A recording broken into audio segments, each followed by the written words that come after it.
On dit souvent qu'on n'a qu'une seule fois la chance de faire une bonne première impression, et Vince McMahon, ses bookers, nous montrent parfois être bien au courant de cette idée-là. Chez WWE, il y a eu un sacré paquet de débuts mémorables.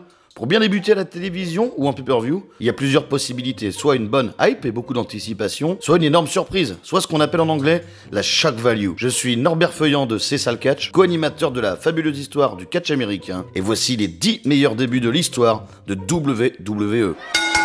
Des mentions honorables pour commencer, l'arrivée de Shinsuke Nakamura chez NXT, les débuts de Kevin Owens chez NXT puis à Raw, les Radicaux en 2000, Brock Lesnar à Raw en 2002. Allons-y pour le top 10.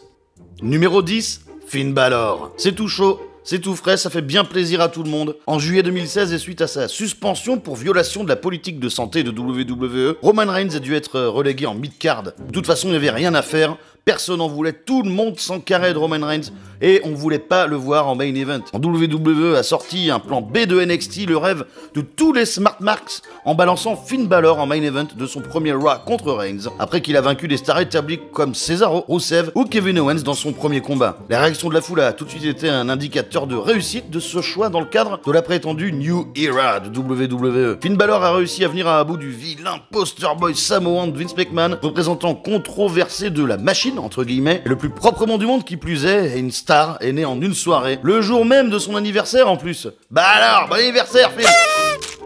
Numéro 9, Santino Marella. Tout le monde aime bien toujours un bon vieil underdog ou outsider comme on dit en français. Hey yo. Quand WWE se rend à Milan pour un Raw en avril 2007, Umaga était notre champion intercontinental. Umaga était super badass, invaincu, vraisemblablement imbattable. Dans le ring avec Armando Estrada, son manager, Vince McMahon lance un open challenge, un défi à n'importe quelle personne du public. Il finit par choisir ce Milanais qui se tenait là, qui a une bonne tête de nigo et des godasses dégueulasses, au physique pourtant impressionnant, qui s'appelle Santino Marella. Un nom choisi en hommage à Gorilla Monsoon. Marella, c'était son vrai nom de famille. Évidemment, Santino n'a aucune chance, mais porté par son public, alors que le mec est quand même canadien, hein, mais bon, tout le monde était content. Grâce à l'aide de Bobby Lashley, qui avait une dent contre Umaga, se produit ce qu'on appellera par la suite The Milan Miracle, le miracle de Milan, et nous vîmes le couronnement d'un nouveau champion intercontinental, que personne ne connaissait à part bien sûr Jim Cornette, réputé pour lui avoir collé une tarte dans sa face chez OVW. You fucking moron! Numéro 8, The Shield. On est au Survivor Series 2012 et CM Punk défend son championnat WWE contre le Ryback et John Cena dans un triple threat. Alors qu'il est sur le point de laisser filer sa ceinture, 3 hommes en noir viennent attaquer Ryback et lui infliger une triple powerbomb à travers une table. À une époque où les territoires de développement et NXT n'étaient pas vraiment regardés, peu de personnes connaissaient Roman Reigns de la dynastie samoenne, Seth Rollins, qui était Tyler Black, ancien champion Ring of Honor et premier champion NXT, ou alors Dean Ambrose, mieux connu à l'époque sous le nom de Jon Moxley, catcheur ultra violent et un super promo guy. Après les Series 2012 et leurs promos innovantes avec leurs propres caméras et le mystère entourant leurs intentions, le Shield est devenu très rapidement le buzz le plus durable et profitable des 2 années qui suivirent, le trio le plus cool de l'histoire depuis les Fabulous Freebirds, et il truste aujourd'hui, depuis de nombreux mois, les combats de championnat WWE. Un début des plus profitables à long terme, non pas pour 1 ni 2, mais bien 3 catcheurs aujourd'hui incontournables à l'échelle mondiale. Believe in the Shield. Numéro 7, The Undertaker. Ici, nous avons un début marquant par son côté hautement spectaculaire. On est aux Series 90, bien longtemps avant les feux d'artifice, les effets spéciaux en pagaille qu'on trouve aujourd'hui régulièrement dans les programmes WWE. Ted DiBiase, le millionnaire du ring, comme on disait en français, menait une équipe de 4 catcheurs dans un combat traditionnel des Survivor Series, dont un partenaire mystère. Accompagné par Brother Love, les spectateurs à Hartford, Connecticut, et les téléspectateurs qui regardaient le show en pay-per-view ont assisté à l'arrivée d'un réel spectacle ambulant, un colosse pâle qu'on appelle le Fossoyeur, qui ne ressent aucune émotion et qui semble ne pas ressentir la douleur, soit les prémices de toute la mystique autour d'un personnage qui va évoluer pendant plus de 20 ans. Les codes et les habitudes de booking ou les gimmicks n'avaient pas habitué les fans de la WWF à une telle chose. Faut voir l'expression sur le visage des gens ce jour-là pour s'en rendre compte. La terreur et l'inquiétude dans le regard, le monde entier a assisté à la naissance du plus grand personnage de l'histoire du catch. Numéro 6, Eric Bischoff. Les Monday Night Wars, un vaste sujet complexe et aux tenants, aux aboutissants déjà couverts en long, en large et en travers. Checkez d'ailleurs la fabuleuse histoire du catch américain sur les réussites de WCW ainsi que sur l'influence de la télévision sur le catch américain. Pour plus d'informations et de la culture, en veux-tu, en voilà, hé smiley qui rigole. Même si WWE, comme le disait Rabbi, fait toujours les choses avec 2 ans de retard, par exemple les recrutements de Ric Flair, ou de la NWO, ou de Bill Goldberg quelques temps après l'angle tout poucrave de l'invasion, on pensait que Vince McMahon avait fini par recruter tout ce qu'il pouvait recruter, qui avait un peu de valeur au box-office. Erreur terrible. Quoi de mieux pour boucler la boucle, pour non seulement recruter, mais aussi donner un gros rôle dans son plus gros show chaque semaine à celui qui a voulu saigner aux 80 Vince McMahon pendant des années, en la personne du leader de WCW, Eric Bischoff. Tout le génie de McMahon dans cette affaire est de mettre sa fierté de côté, d'offrir un job à la personne qu'il a détesté le plus au monde après Randy Savage, chanceux coquinou, et d'en faire un buzz monstrueux grâce à une personnalité qui, quoi qu'il arrive et pour des raisons pas toujours très claires, est toujours restée dans le cœur des fans de catch américain. Pour tous ceux qui l'ont vécu à l'époque, croyez-moi, voir Bischoff et McMahon côte à côte, partenaires main dans la main à Monday Night Raw, c'était quelque chose. Bref, une arrivée marquante pour son importance historique à l'échelle de l'histoire avec un grand H de toute une profession. Numéro 5.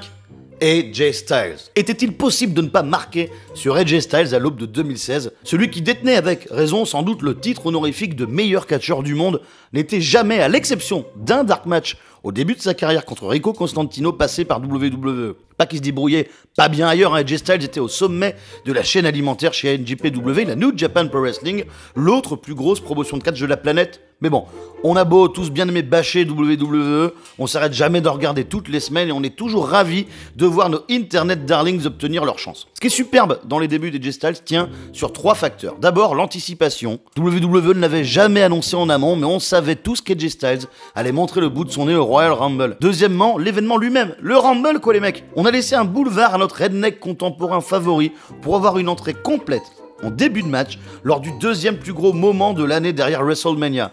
Et enfin, le confronter à Roman Reigns, le top dog controversé, chouchou de la machine WWE, qui allait devoir confronter celui qui, la seconde où il passa le rideau d'entrée, allait devenir le choix du peuple.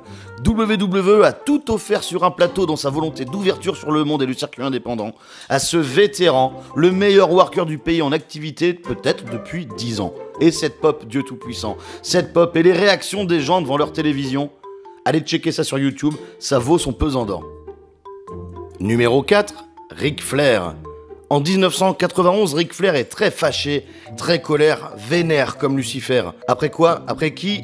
Après la WCW et Jim Herd qui tenait les rênes de la promotion à l'époque. Jim Herd est un des cadres de l'histoire de WCW les plus détestés de tous les temps. Il voulait notamment couper les cheveux du Nature Boy et l'appeler Spartacus, en plus d'avoir réduit son salaire et l'avoir renvoyé de son poste de booker en chef. L'occasion était parfaite pour écrire une page sensationnelle dans l'histoire du catch, en se pointant à la WWF avec la ceinture de champion WCW, la Big Gold Belt, et d'être annoncé par son nouveau manager Bobby Heenan comme étant le Real World Champion, ou le vrai champion du monde en français. Ric Flair était le visage de la NWA et de la WCW, et tout le monde fantasmait à l'époque sur un possible combat entre les 2 plus grands de tous les temps, contre Hulk Hogan donc. Ce combat n'a malheureusement jamais eu lieu en pay-per-view à l'époque, mais l'arrivée de Ric Flair n'en reste pas moins retentissante, surtout qu'à plusieurs reprises il vint provoquer verbalement le Hulkster et le grand Rowdy Roddy Piper. Incroyable à l'époque. Comme si, quelques années plus tard, Steve Austin était venu défier Goldberg à Nitro, ou si Bobby Lashley venait défier Dean Ambrose à SmackDown.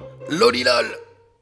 Numéro 3, The Nexus. Parlons de ce que j'appelais tout à l'heure la shock value. Aucune anticipation, aucune hype, aucun effet d'annonce, mais des débuts mémorables, innovants et une incroyable prise de risque. La première saison d'NXT, quoique regardable, n'a pas été à la hauteur des espérances de qui que ce soit. Des matchs pas toujours à retenir, l'élimination de Daniel Bryan en premier, des jeux dignes d'Interville ou Jeux sans frontières. On s'attendait absolument pas à ce que 10 minutes de télévision rendent 8 catcheurs pertinents, craint et prometteur aux yeux du public. Voir débarquer Wade Barrett pendant un CM Punk contre John Cena en main event de Raw au printemps 2010 n'était pas si surprenant. Après tout, c'était peut-être un bon moyen de le pusher après qu'il a remporté la première saison de NXT. Mais découvrir Daniel Bryan, Michael Tarver, Heath Slater, Skip Sheffield, Justin Gabriel, David Otunga et Darren Young s'allier à lui dès le premier jour était déjà un sacré choc. Ce qui s'en suivit allait entrer dans la légende. Mené par Barrett, tout NXT allait démolir non seulement John Cena, mais aussi CM Punk, les arbitres, les officiels, les commentateurs, Justin Roberts, ce qui amènera au licenciement immédiat de Daniel Bryan, comme quoi le destin, hein, ainsi que tout le matos autour du ring, et le ring lui-même. Il est très rare que ces dernières années des angles WWE envoient une telle onde de choc au sein du monde du catch sans avoir recours à des shoots. Les débuts de Nexus étaient du jamais vu, rivalisant avec les débuts de la NWO chez WCW, malgré un destin pas folichon forcément pour tout le monde sur le très long terme. On retient surtout cette phrase magique de Daniel Bryan, déjà à l'époque sous-estimée par les cadres de WWE à John Cena: You are not better than me. Numéro 2, Kane. Pour tous les jeunes fans de catch, il est évident que Kane aujourd'hui incarne ce que beaucoup d'entre nous n'aimons plus chez WWE. Kane, à cause d'un booking souvent catastrophique depuis une quinzaine d'années, et un style pas toujours en accord avec ce qu'on attend d'un catcheur en 2016, a fini par lasser beaucoup de personnes. Malgré tout, n'oublions pas ses débuts absolument mémorables. La hype autour de son arrivée fut menée brillamment. Paul Bearer, qui faisait du chantage à l'Undertaker pour qu'il le reprenne en tant que manager, après la trahison de SummerSlam 96, disait depuis un bon bout de temps que Kane, le frère du Taker, passé pour mort dans un incendie à la maison familiale des deux frangins, revenait pour se venger. On est à l'aube de l'ère attitude et en effet, c'était une bonne dose de kitsch et de surnaturel avant de passer à un produit télévisé un peu plus réaliste. Lors de Bad Blood 1997, Undertaker est sur le point de vaincre Shawn Michaels dans un superbe Hell in a Cell, le premier d'ailleurs, quand les lumières s'éteignent et Paul Bearer conduit ce fameux Kane, que tout le monde connaît sans jamais l'avoir vu, vers la cage pour démolir son frère aîné. L'apparence du monstre démoniaque fait son effet, et l'Undertaker est complètement impuissant et désemparé. Kane lui infligera un tombstone pour donner la victoire à Michaels, après avoir arraché tout seul la porte d'entrée de la structure. Une grosse hype, une exécution réussie, une histoire simple et du renouvellement pour l'Undertaker. Des débuts qui font plaisir, surtout que Kane est un personnage nouveau qui ne vient pas d'une autre promotion et qui ne bénéficie pas de l'avantage de la notoriété en amont de son arrivée. Bravo WWE pour Kane. Numéro 1, Chris Jericho. A l'inverse de quelqu'un comme Kane, Chris Jericho, le 9 août 99, était bien connu des foules à travers le monde grâce à son travail chez WCW depuis plusieurs années. Déjà vu comme une des vedettes les plus sous-estimées de WCW, un des premiers Internet Darlings avait profité du fait qu'on pouvait faire ce qu'on voulait quand on était à Nitro pour se construire un personnage si agaçant et irritant qu'il en était brillant et hilarant pour conquérir les fans qui aimaient aussi son travail dans le ring. À la manière des débuts de catcheurs comme les Radicaux ou AJ Styles beaucoup plus tard, il semblait qu'enfin, un catcheur prometteur allait finalement avoir sa chance chez Vince McMahon. Plusieurs semaines avant ses débuts à Raw, WWE avait mis en place un prétendu décompte vers le nouveau millénaire, sans aucune explication. Bizarrement, ce décompte arriva à 0, en plein milieu d'une promo du Rock, une des deux plus grosses stars du monde du catch à l'époque. Pendant les Monday Night Wars, voir débouler Chris Jericho, espoir négligé de la compétition, en face du Great One, relevait du fantasme absolu. La pop du public quand Jericho vint à s'afficher sur le Titantron est toujours une des plus mémorables de l'histoire de la promotion. Un Jericho arrogant, fidèle à lui-même, parvint même à s'assurer qu'il serait bien un heel en réussissant à s'attirer les foudres des spectateurs, pourtant au départ acquis à sa cause grâce à une promo épique. Le contexte ici joue pour beaucoup. La WWF a bien pris le pli de montrer qu'ici chez eux le talent aurait sa chance, et c'est aussi pour ça que beaucoup d'entre nous considérons que l'arrivée de Chris Jericho est peut-être la plus marquante de ces 30 dernières années. J'espère que vous avez apprécié ce top 10 forcément un poil subjectif.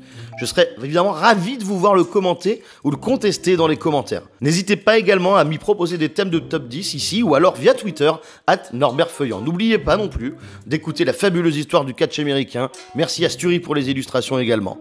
Je suis Norbert Feuillant de C'est ça le catch et d'ici la prochaine fois, soyez mignons.